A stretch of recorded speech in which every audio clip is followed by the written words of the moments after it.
Dinner will be served shortly. Oh, thank you, Jennings. Well, I must say it's a privilege to dine here on 2 accounts. Oh, and what are they, Scotty? Well, the honor and the pleasure of the first family of Port Charles. Oh, dear, what an awful responsibility. And what's the other reason? Well, there's not a restaurant in town that can touch your cook for her food. Ken, I'll agree with you there. By the way, Scott, I assume that you've given some thought to the opening at General Hospital, replacing old Bill Sanderson as counsel? Well, yes.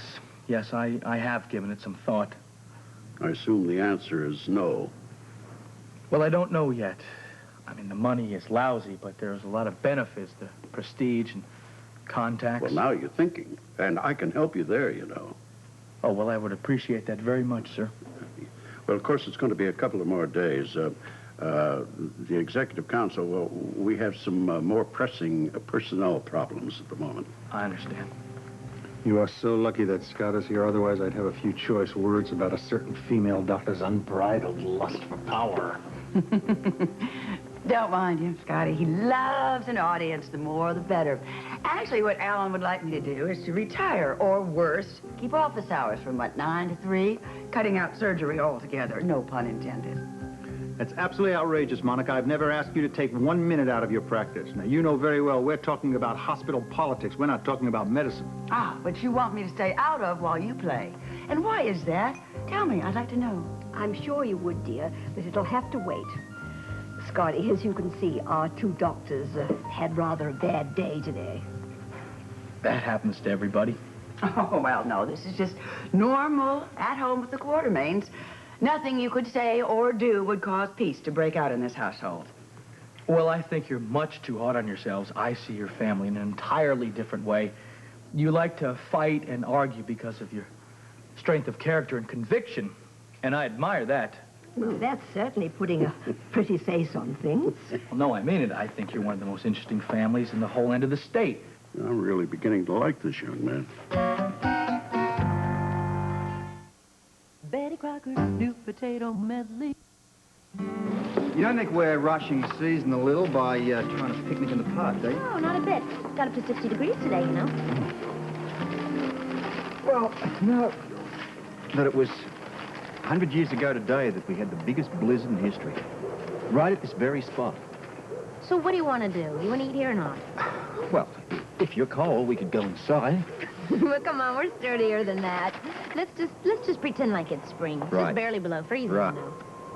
Right. Chow down. Righto. Tell me, why is it that people laugh in movies whenever people get pies in their faces? It's kind of stupid, but I laugh, and I have a stomachache from it. Well, Hey, what's this? these chips will give you a stomachache, too. It's just that when we see someone get a pie in the face, it reminds us that things could be a whole lot worse. Well, that could be the reason. Oh.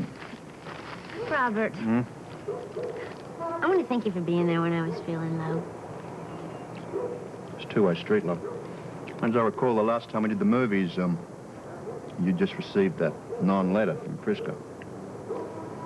And you just received that forward letter from Holly. Yeah. You know, makes me think maybe we should stop meeting like this. People will start to talk. Well, they will. Gossip. Thank you. Well, I don't care what you say. I think it's going to be an early spring. Yep, I think the cabin fever is going to be at a pretty high rate. Hey, Very. Hey, Brad. Hey, you guys, go somewhere else, will you? At least they're not shooting at one another. I think it's safer should we run in the hills. They just mess up here. Didn't you ever litter when you were younger? Yeah, but, never paper.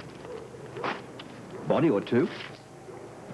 Oh, you spy. Yeah, You spy. that's us. Here, have some hot coffee.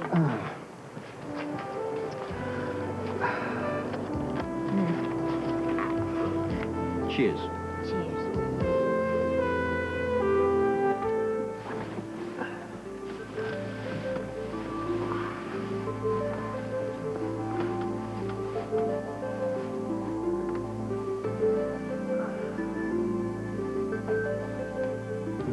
life will start on our wedding day.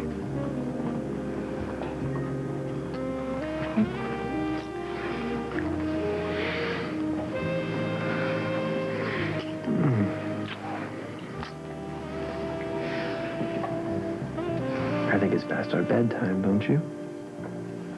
I certainly do.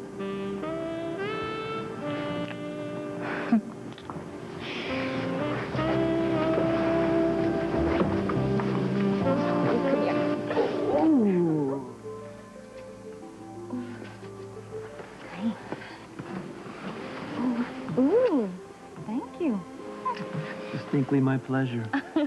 I don't even have to ask what brought that on, because I think I know already. Not entirely. I was thinking about the mountain cabin. The great time we had up there was so much fun. A baby came into being. It had to be. Oh, I just can't believe how tired I feel. You know, I really wasn't tired walking around New York. Well, the two of you, come on. The baby already born has a stroller instead of resting on Mommy's spine. Yeah. I think it's walking up the 3 flights of stairs to your apartment, sir. Whose apartment, huh? Correction, our apartment. Thank you. You know, you're right in a way. Those 3 flights aren't going to get it any easier when you get closer to term.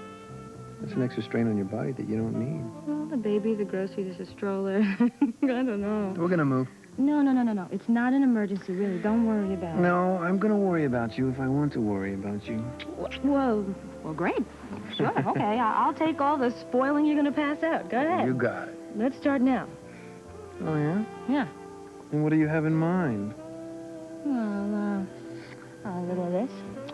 A little of this. Oh, you sure that's how you want me to spoil you? Positive.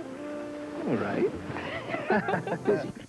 You sure I can't talk you into hanging onto this pickle for maybe some future time? I'm positive. I think we have too many French fries here. Well, none will be wasted. They must have given us about 10 pounds of the wretched things. But you know what? What? I think I'll do the pigeons of the city a big favor and throw this stuff in the bin.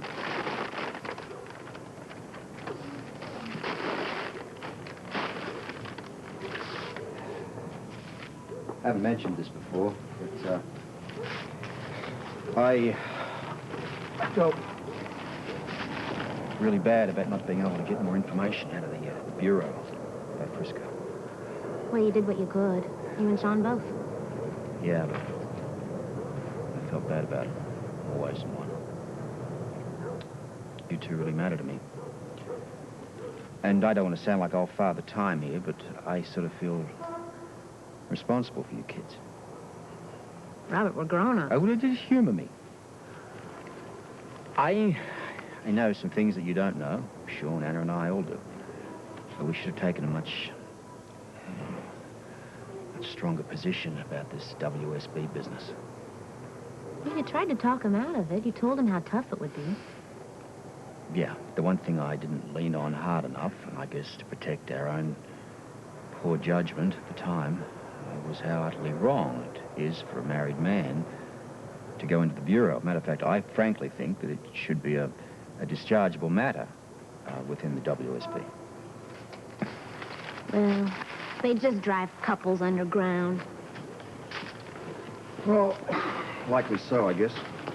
You're just feeling rotten and responsible because I've been so nasty to you after I received that letter. Oh, can't blame you for that. Yeah, then there's the other side of the story.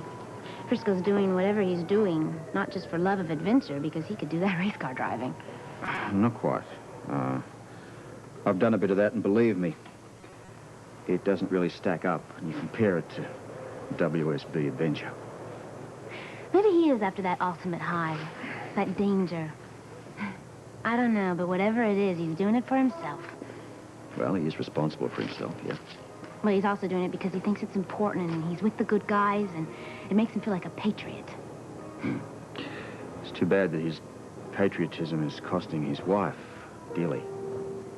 It's okay now, though, because I know he's alive, and I know he's going to come home to me. That's the attitude. It's a strange town I've gotten myself into here in Port Charles. I've been thinking about that, and it's getting stranger and stranger. How come? Well, Nothing is ever as it seems here. It's like we're all trying to play this undercover game about hiding our emotions and our loneliness. I mean, take Duke, for example. We're all worried about him, but we're worried about Anna just as much as we are about him. I guess I haven't covered up my feelings too well in that department. I've been too busy out lambasting him to his face, and Anna, too, for that matter. I guess that's not very nice. Well, he's acting very peculiar anyway. It's as if something's changed about him since Anna's been kidnapped. I don't know. Well, I just hope we're all wrong and that he's just simply preoccupied with business. I hope he's gotten home by now. Well, I'm not about to call. I don't want my head handed to me again.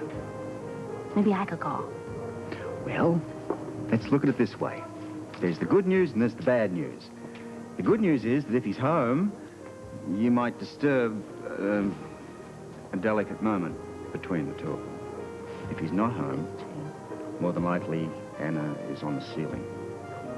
Well, then I should call, I think. I think not. However, you're your own person. I just hope he's there. With a wonderful story of where he's been and why.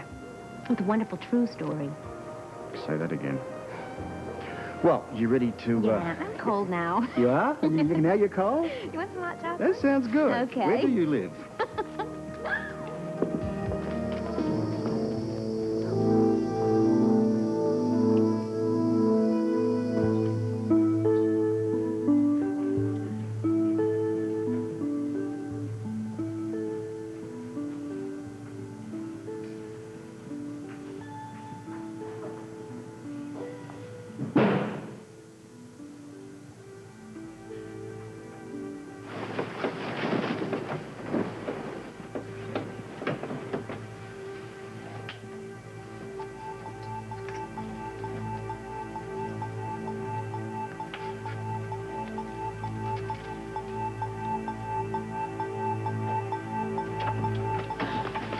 Hello there. Oh, dear.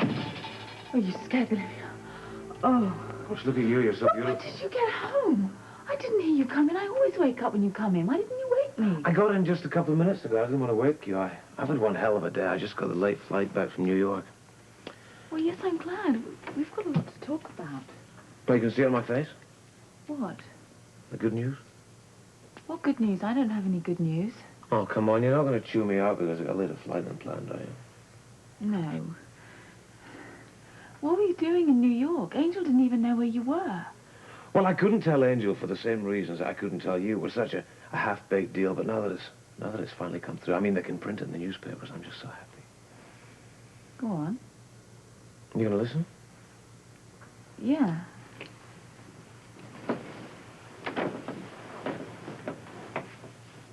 Our troubles are finally over.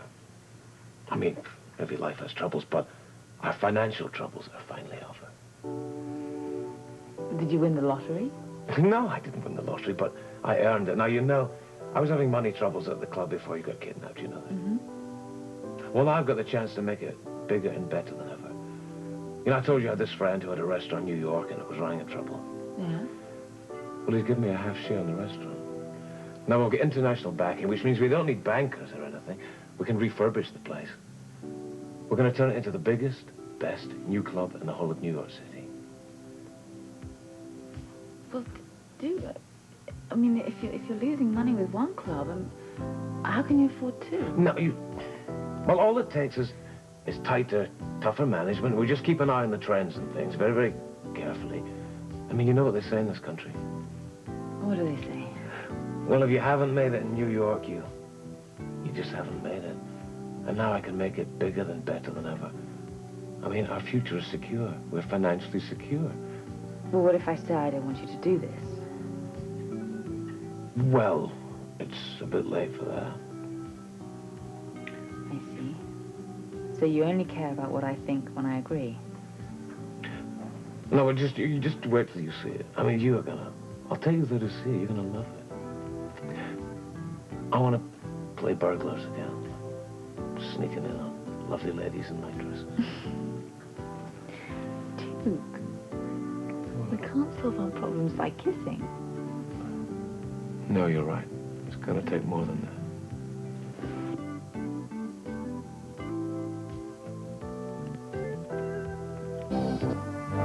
this is Mike Seaver, and I'm changing my ways. I'm through conning people. Yeah, right. Growing pains, tonight.